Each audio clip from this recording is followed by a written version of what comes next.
People come to our office for pain relief. There are a number of different conditions that can cause pain, and we have treatments for all of them.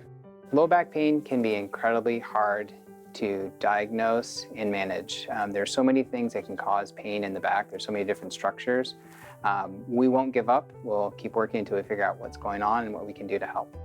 It's normal to feel anxious when you see a physician, especially if it's a new procedure, an injection that you've never had before.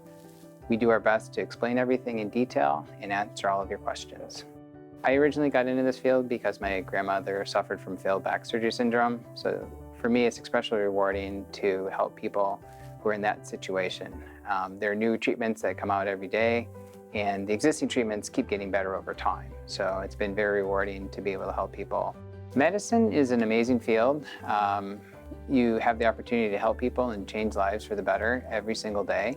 And it's been a great choice. I'm extremely happy to be a physician.